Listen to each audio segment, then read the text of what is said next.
Hello, welcome back guys to Sporare channels here. Today in this video I'm going to show you a tutorial how to lock a home screen layout on Motorola G06 Power.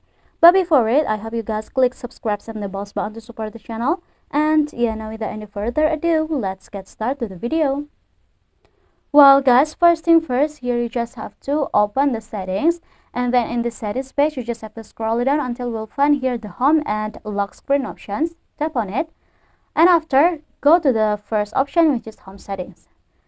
Here we will see an option which is lock home screen layout. If you wanna lock the home screen layout, you just have to tap on the button beside it like this.